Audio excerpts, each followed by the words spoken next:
Greetings! My name is Sterling, and if you're anything like me, you've probably been asking yourself some rather important questions as of late. Questions like, what will the future look like in this tumultuous, ever-changing world? Will people remember us after we pass? What's the deal with that fancy new Hellsmiths faction that G-Dubs dropped recently? What's the capital of Comoros? And why does the person I'm listening to right now have such a lovely voice? Well, fear not, because I have an answer for at least two of those. Kind of. Because today it's time to talk about the Hellsmiths of Hashut, where they came from, what their shtick is, and some cool bits that I want to mention. So grab your oversized hats, stuff another couple of interns into your brass bull, and let's get started.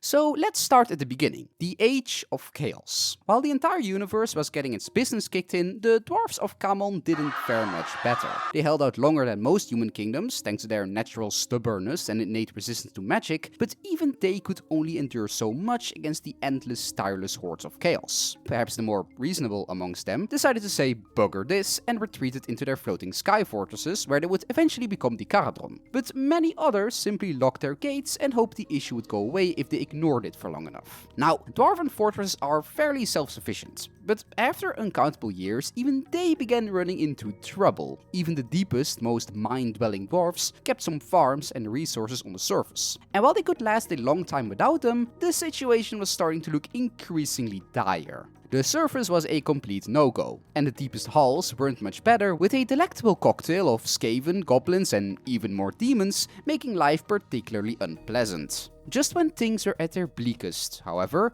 a helpful figure arrived. The figure claimed to be none other than Hashut, eldest of all the Dwarven gods. Naturally, the dwarfs are a little bit like, okay, well, if you're the eldest, then why has literally none of us ever heard of you? Except for those hooded, creepy weirdos living in the deepest pits of the earth. To which Hashut replied, I'm glad you asked. Sit down, sis. Here's the tea. So once upon a time, Hashut was living it up with his happy family of dwarf gods, planning out who would run which realm. Being the eldest, and obviously the coolest, smartest and handsomest, he offered to take charge of Akshi and Kamon, promising to use their resources to build all the coolestest of things. But his siblings didn't like how totes awesome he was. Valaya, goddess of healing, doubted whether Hashut was even him. Grimnir threw a tantrum like, no, I want the realm of fire, it's my whole thing. And Grungni, the smelliest and meanest of all the gods, had the audacity to dislike Hashut's plan and propose an alternative design.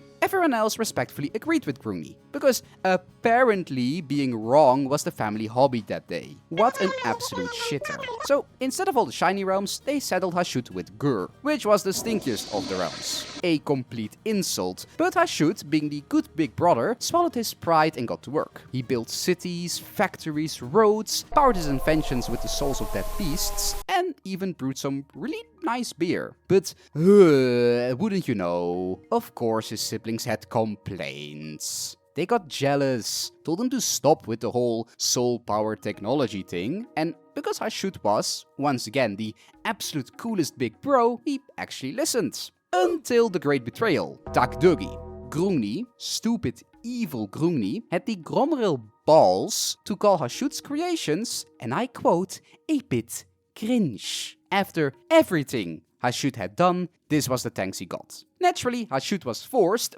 simply forced, you understand, to start chaosing it up. He stuffed demons into power banks, leveled up from godhood to spicy godhood, and showed them what real innovation looks like. And, of course, his siblings didn't appreciate it. Valaya even tried to stop him in person, and you know how it is. We all say things we aren't proud of sometimes. There was a bit of a clash, things exploded, and no more Valaya.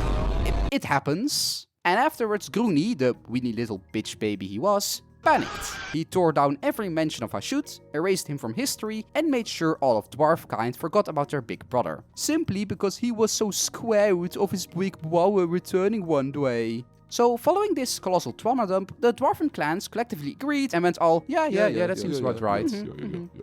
And Hashut began teaching them the essentials of surviving in a post-chaos world. That is to say, how to stuff demons into AA batteries and use them to power your waffle iron, as well as how to do evil magic. And gosh, isn't it just mighty convenient that right when the dwarves were at their absolute lowest, getting stomped on by creatures who happen to specialize in lying and manipulation, a long-forgotten god suddenly popped out of the woodwork. Not just any god, mind you, but the eldest and coolest dwarf god. The one who had been totally wronged by his siblings, and who just so happened to have a full starter pack of survival tips that just so happened to involve a bit of dark magic. And what did he want in return for this noble, selfless guidance? Oh, nothing too crazy, just worship.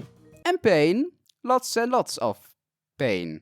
Golly gee, what a coinkydink. Truly amazing. What a cool guy.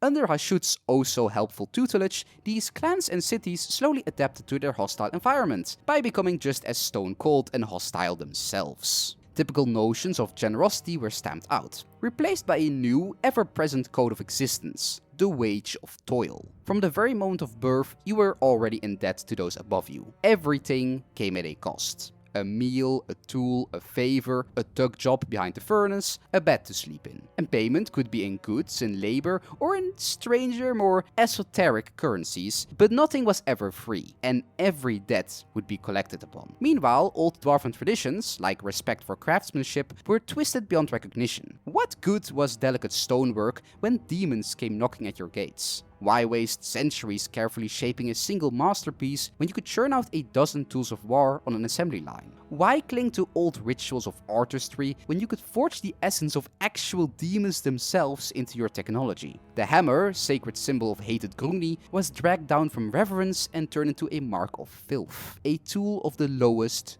dirtiest laborers. Already present flaws in the dwarven mind were pumped up sevenfold. Greed became the new virtue, and wastefulness became habit. Why bother with restraint? The realms were infinite, and one day all would belong to us anyway. But you could always get more. More riches, more weapons, more minerals. More. Slowly but surely, the proud dwarven spirit was corrupted and defiled. Technology and magic became ever more entwined, as demon smiths plied their trade with equal skill at the wrench and the sacrificial dagger. Dark magic gnawed at their bodies, turning even the greatest sorcerers into living statues of stone, but they did not care. Great and terrible war machines were forged, powered by hundreds of twisted souls, while bull dwarven hybrids were birthed to serve their gods. Blood and iron fueled their devotion, and their creations grew more monstrous by the year. And yet the world hardly noticed. Occasionally they traded with Archaon, the sexy devil, but for the most part they kept to themselves, hidden within their towering fortresses and ziggurats, quietly amassing strength. Some dwarves noticed something was up in the mountains, but didn't want to inform their allies because that'd be embarrassing, I guess. Like introducing everyone in the family to that one really weird cousin who plays Black Templars. Not that the Zardron complained, mind you, this actually suited them just fine. They had a long-term, highly secretive 10-step plan, of which they were currently around step 4, so the fewer people poking their noses into it, the better. But as is the law of the Warhammer universe, no great plan survives being in the same setting as the Skaven. When the Red Bastards launched their multi-realm assault known as the Hour of Ruin, the Hashutites were left with one pile of dung after the other. The Reds were up to their usual shenanigans for one, but other factions were also beginning to move, and move fast. The Hellsmiths feared that they might very well lose their shot at complete conquest if they didn't grab their slice of the cake, and so they had no choice but to join the fray as well. They dusted off their demon engines and hellforged weaponry, mustered their forces, and headed out to war. Which is where they currently stand, tearing down holds of their former kin, erecting factories and strongholds that strip the realms bare, and obtaining all the interns that their shriveled black hearts could desire. And now that we've noted what their general shtick is, that is to say, brutal industrialism that is somehow less evil than most big corporations in the real world, let's also take some time to cover their various subfactions, or ziggurats, large imposing temple cities that serve as the industrial heart of the various Zardron empires that litter the realms. And to start off, we have the Forge Anathema, who might not be the first to go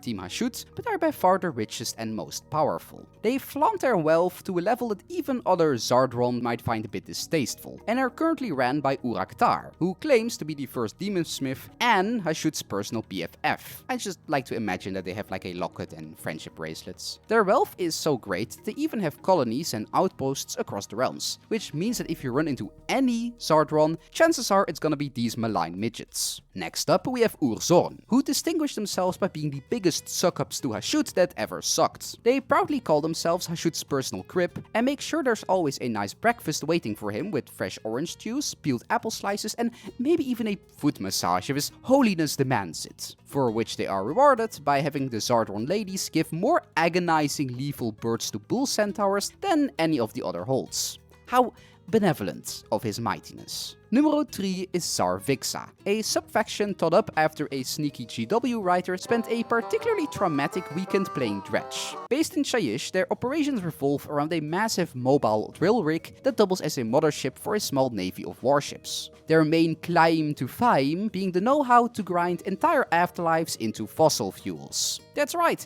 as if being enslaved for eternity by some skeletal narcissist wasn't bad enough, now you also have to worry about your soul being siphoned into somebody's lava lamp. Even in death, the nonsense continues. And last but not least, we have Mushpelzar, who have made a sport of brutally murdering any dwarfs that even dares mutter the word greenhouse gas emissions. Their lands are so absolutely climatically borked that being sent there is considered a punishment even to other dwarfs. It's the kind of climate that makes certain industrial Chinese cities look positively delightful in comparison. They make some gnarly guns though. Favorite model? The Dominator engine. For a few things and an argument faster than a giant bronze demon-fueled nightmare pummeling your detractors into pate. And that's all for now. Definitely not the last time I'll cover them though, since there's a lot of other fun stuff I could get into. And if you like this video, remember to like, subscribe. Pretty please take a few years off my internship contract, and I'll see you all in the next one.